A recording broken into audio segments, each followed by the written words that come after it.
Now that we have taken a look at the preflop solutions, and we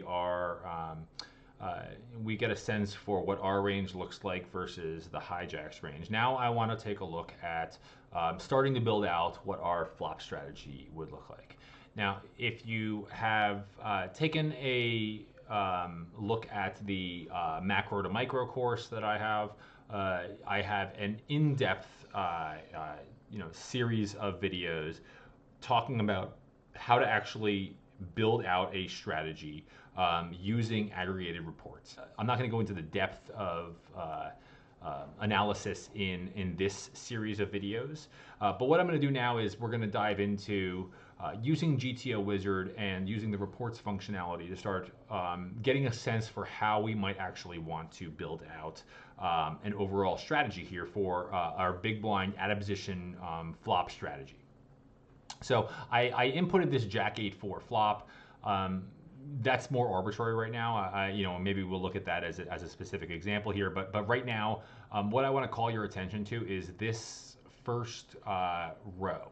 And what this first row is going to show you here is the overall strategy for all of the boards, right? So there are 1,755 strategically unique boards that are all listed down here. So you can scroll down and see every single one of those boards and the strategies for each of those boards. We want to start at the aggregate, because what the aggregate is going to help us do is it's going to help us give us a baseline, and it's going to give us a sense for, in general, what does our strategy look like here.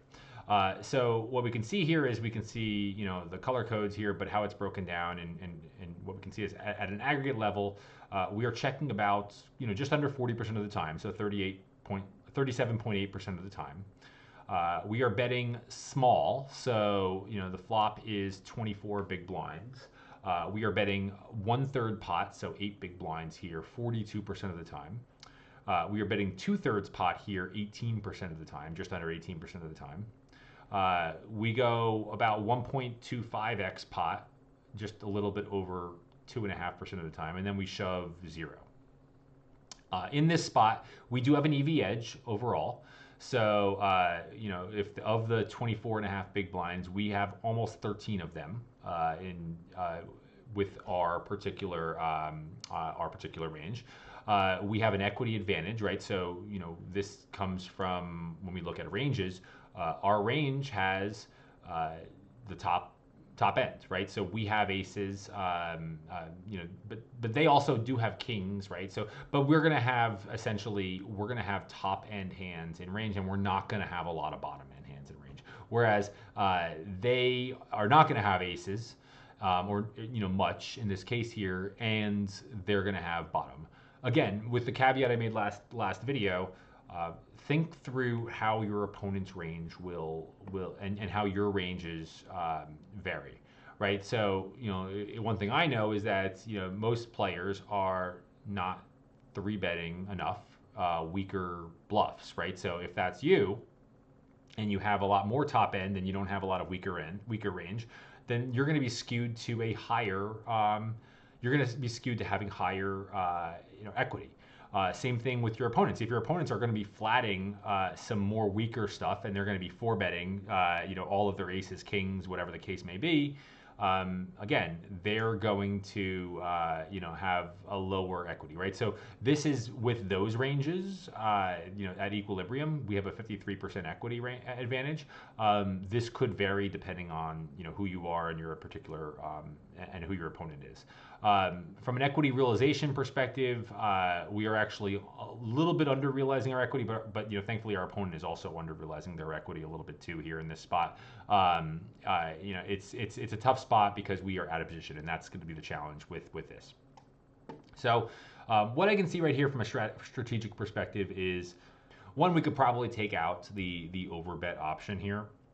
And I'm just going to sort this to double check. Here's the thing. There are some boards where it looks like the solver does like to overbet. So I'm actually not going to take that out just yet. But when we are looking at, this particular situation here, we're not overbetting much. It looks like maybe there's a very specific type of board where we are overbetting. But we are going to have small bets and 2/3 pots bets in our, so 1/3 pot bet and 2/3 pot bets in our strategy, and we're going to have some checking in our strategy too. So where I want to go next with this is, what I like to do here is I like to start sorting them by each of these different categories here to start, eyeballing the types of boards first. And I start taking some notes on those particular boards as I'm building out a general strategy here, right? So, let's start with the check strategy here and start seeing, okay, are there boards where we likely want to check range? And the answer one is yes, right? So like if I sort this from high to low and see that there are a number of boards here, right? So you can start kind of seeing down, but there are what, 1, 2, 3, 4, 5, 6, 7, 8, 9, 10, 11, 12, 13, 14, 15, 16, 17, 18, 19, 20, 21 boards here over 85% equity. And you can kind of go all the way down, and even over 80% equity, there's probably about 40 to 50 boards that are over 80% equity. What do these boards have in common? And we'll be a little bit more sophisticated about this in a few minutes, but first looking at them, what do these boards have in common?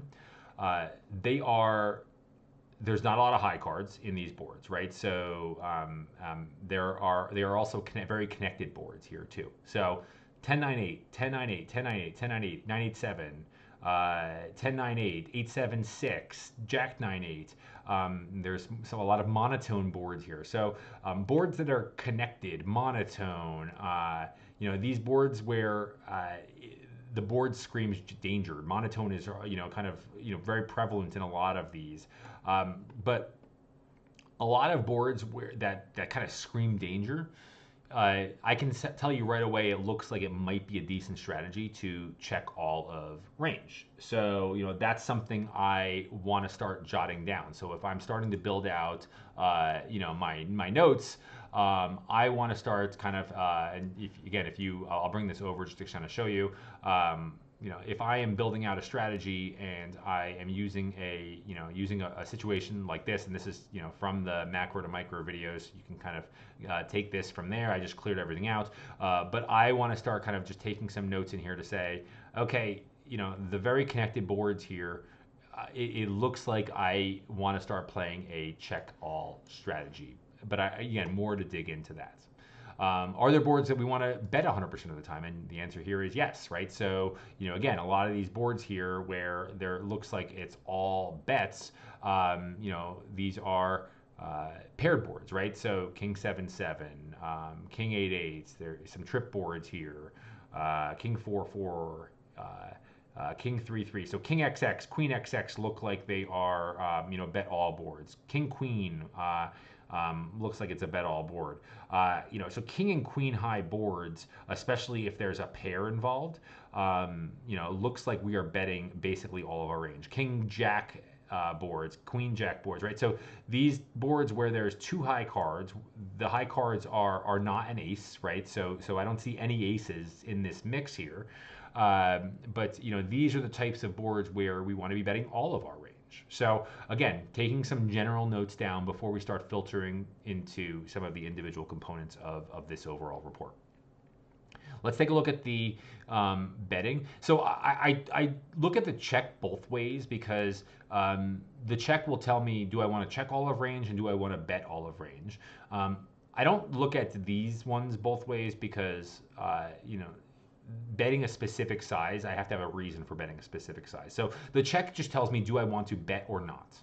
Now, but these ones I want to kind of sort by high to low. So I don't care about low to high, but I want to go high to low and see, are there boards where I want to be betting most of my range for a small sizing? And the answer to this is yes, right? So let's take a look at these boards. King, queen, queen, king, jack, jack, king, 10, 10, king, queen, 7, King Queen 3, King Jack 3, King Queen 8, right? So King 10 3. So looks like King High and Queen High boards with two broadways in them, or paired type boards. I'm starting to see a theme of a general just bet all for a third strategy here, and that might be an easy way to just kind of just chalk up these boards as these are bet third boards. Let's take a look at the bet 16. So now we're getting into the point where we're not necessarily betting 100% of range, but we can start seeing, are there boards here where we want to be betting a lot of large sizings? And again, the answer here is yes. Now, these aren't the king high boards anymore. These are more boards where they look fairly dry. So none of these really have flush draws. But they're not necessarily, king high boards where maybe we do have a little bit of checks in our range here too. So hands like, boards like 9-9-4, Jack 6-4, 10-4-3, Jack 6-3, right? These are dry boards, but they're somewhat dynamic in the sense that there are turn cards that can change the action. There's overcards that can come to really change this board here, while we have this overpair advantage, while we have kind of this top end advantage here. It seems to me like we're playing a little bit more of a polarized bet large strategy here. And then finally, let's take a look at the overbet sizing here and start seeing, where are we overbetting? And it looks like here these are fairly dry but low boards, right? So 5-3-3 overbet, 3 deuce deuce overbet, 6 deuce deuce overbet, 5-4-4, 5-5-4 overbet, right? So here we're playing a really polarized strategy where we're betting really, really, really large in these spots. That's where we can. It seems like we're really potentially on these types of boards where this bet does come into play. And again, presumably here, a board like 5-3-3, you can put a lot of pressure on, a hand like pocket sevens on your opponent, right? And this is actually interesting. So let's say I'm just going to dig into this spot real fast here. So 5-3-3, again, a hand like, aces can be betting really large, but a hand like ace king can bet large, ace queen can bet large. Like, we have all of these overcard suited hands, so especially when we have the backdoor flush draw, right? So if you look down at the bottom right there, if we don't have the backdoor flush draw like the spades, they're checking a little bit more, but even then they're still kind of betting a lot. But we are just betting a lot here, because a hand like, let's say you bet 31 here, taking a look at your opponent's range here, they're gonna have to start folding sevens and sixes and eights and nines, right, and tens. Like, these are spots where there's a lot, like, we can clean out a lot of hands in their range, and they are going to be in a really, really, really tough spot. If you're in that spot as an in-position player and you've got pocket sevens on this board and you're facing a 1.25x pot bet, it's gonna be really challenging for you to try to hold on, presumably where there's more coming. And not to mention, right, like, let's say you're doing that with ace king, like an ace or a king can roll off. You have lots of overcard hands that can roll off. So even if you have pocket sevens, let's say you make a call there, right? Because we have a lot of ace king, ace queen, whatever in our range. That's a spot there that's really tricky, because what if a 10 comes on the turn, a jack? Like, we have all of those Broadway hands in range, right? We have all of these hands in range. So a 10, a jack, a queen, a king comes on the turn, an ace comes on the turn, and you're dead, right? So that's a tricky spot there, and that's kind of why you start seeing this strategy start getting employed on some of these really, really, really low boards. So so with that, the next thing I actually want to do here is we're going to filter this a little bit more, though. So we've taken a look at this kind of at a high level, and I think this is good to look at things anecdotally, but you're not going to necessarily it's not going to be something that you are able to kind of consistently look at and just make a foolproof strategy by anecdotally looking at all of this. So what I want to do now is I'm going to going back to this Excel spreadsheet. I have these different textures here. So we have monotone boards, paired boards, trip boards, ace high boards, 3 Broadway boards, 1 to 2 Broadway boards.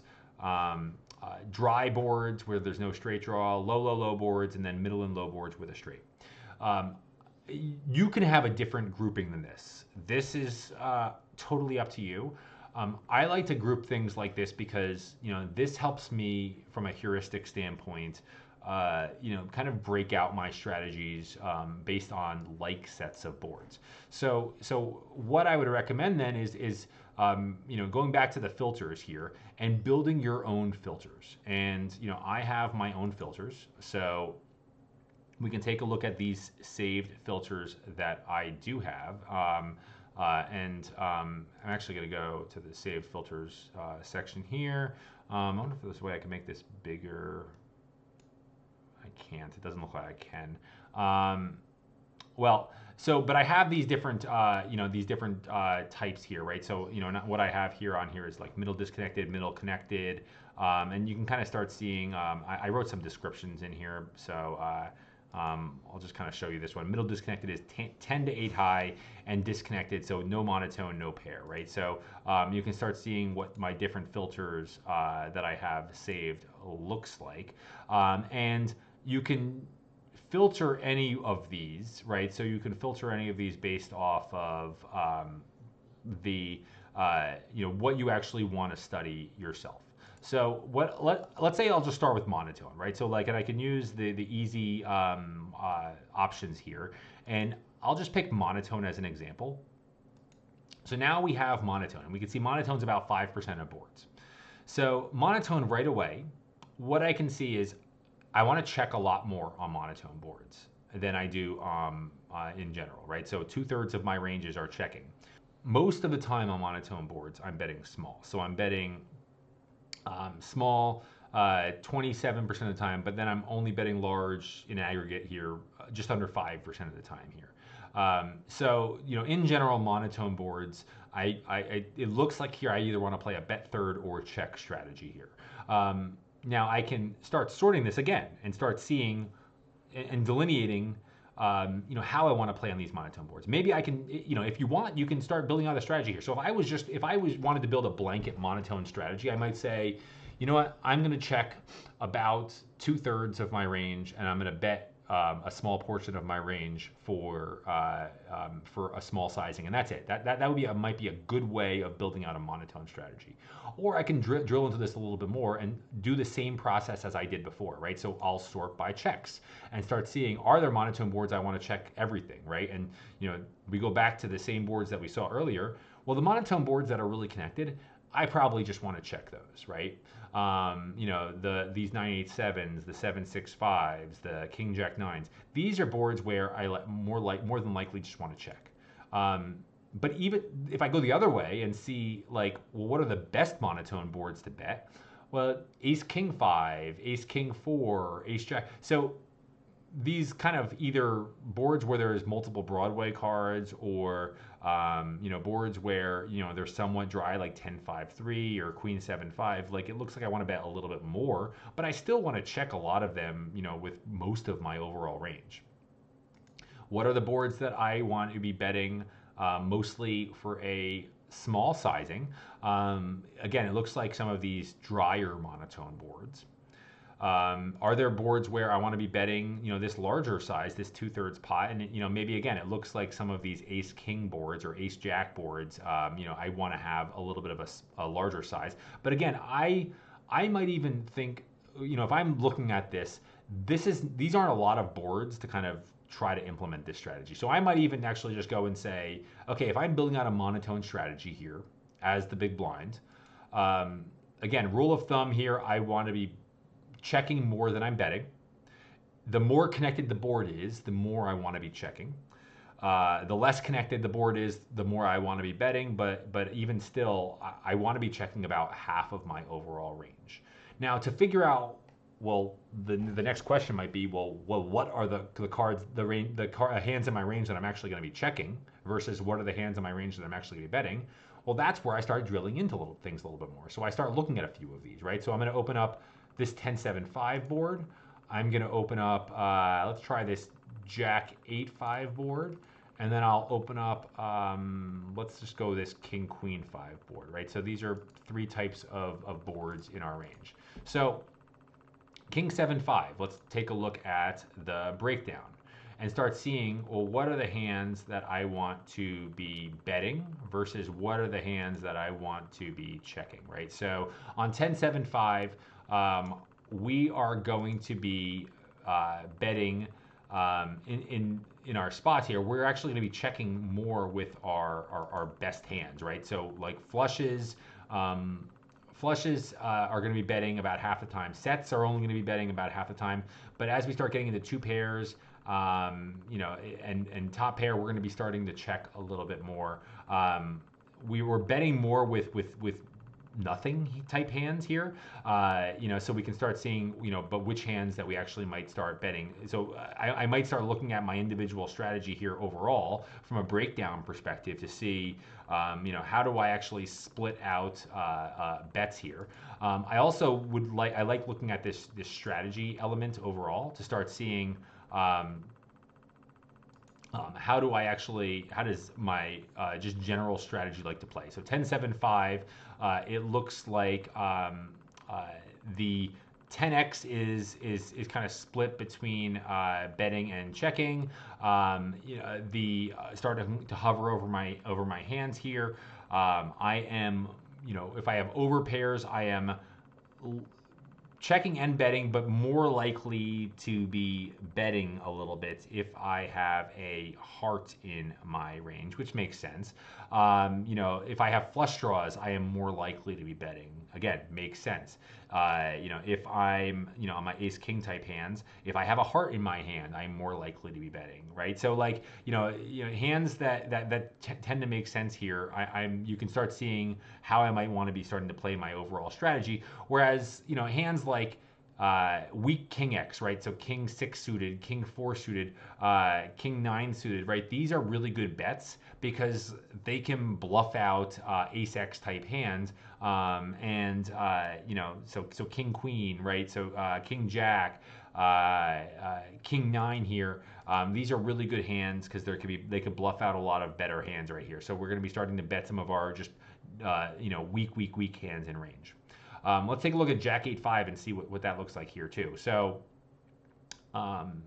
similar story if I take a look at the breakdown, right? So we're mixing here. We're more likely to be betting with flushes, sets, two pairs, over pairs than we are with top pairs and under pairs and second pairs and third pairs, right? So we're checking a lot with these kind of like weaker pair type hands. But then when you start getting the king high and no mate hands, we're starting to bet a lot more here. Again, presumably because this is the only way we're going to win this pot, and these just are good bluffs for us in this spot here. We're going to have plenty of overpair or overcard type hands like the ace kings or whatever it is, with one suit there to give us a flush draw, right? So we're going to be betting a little bit with these flush draw type hands, but if we have open-ended straight draw, gut shot type hands, these are good hands to be bluffing with, but checking a lot. King queen, same idea, right? So we're going to be betting half the time with our best hands, but that's going to start trickling downward as the strength of our hand goes down. But then as we have, no made hands, that's going to start going upward a little bit too here too. So, this is the process. This is the process through which you will build out your overall strategies. So I'm doing this from a this is from a monotone board perspective. And what I'm doing as I'm building this out is I'm taking lots of notes, right? So this is this is kind of the spreadsheet that I use, which I will post in the you'll see in the video below a link that where you can download this yourself. You can build out these textures all you want. What I'll do is I'll show you. Let me open up what this actually looks like for a completed version of this. You can start seeing what these notes look like for a full version of this, right? So this is for, I was doing this from an MTT perspective, right? But like you can start seeing the general strategy that I start building out, right? So, in general, what's my general bet sizing? Do I be betting, a quarter pot, 75% pot, whatever the case may be? How much do I bet? What's a possible simplification for me? What's an optimal response from the opponent, right, that I need to be looking out for, and then just general notes that I might have, right? So, if you're thinking that you're going to be, looking at this and it's going to unlock, the optimal strategy for you to be able to build the best possible strategy without doing any work, well, I'm sorry, that's not like that's not necessarily, the answers are not going to magically just appear for you. But that's why you can, by looking at these different scenarios here, GTO Wizard makes this easy for you in the sense that all of the outputs are right here. If I were doing this in PioSolver, or if I were doing this in GTO Plus, I would have to set up all of these solves, and I'd have to actually like let the solver run, and it might take overnight or days or whatever the case may be, and then I actually have to go and throw this into an Excel like I do on a regular basis, and kind of this is my spreadsheet where I did this in the macro to micro course, right? So I'm taking all of this raw data and I am putting this into a different levels of aggregation like this, where I can kind of break things down by different types of boards. GTO Wizard does all of that for you right here, right? You can filter this any way you want, and you can get all of those numbers and those and compare them to the aggregate and compare them to each other, and that is a really, really good way, if you're looking at this from a data analysis perspective, to cut through a lot of the work that you have to do yourself, and get to the part of analyzing the data and looking at the outputs and making those calls yourself there. So the process of actually running the solves to get an output or an answer, it has been done for you. Now you just have to interpret the output, and that's what this step is. So I hope that all makes sense. That's kind of the the gist of this of the reports section here. What we're going to do now is I'm going to tee up the next video, because what we're going to do is we're going to dive into looking at individual boards. So I'm actually going to just take a filter out, and we're going to grab one of my saved filters. We're going to look at I'm going to look at Ace Broadway boards here, because I think those are interesting. And let's pull up, sorry, let me actually pull up here. I may not have done that exactly right. Ace Broadway, okay, Ace Broadway boards. Let's apply Ace Broadway boards. Just again, on the reports section, Ace Broadway boards, we're going to be checking more on these. We're going to have some boards here where we are betting a lot for a small sizing.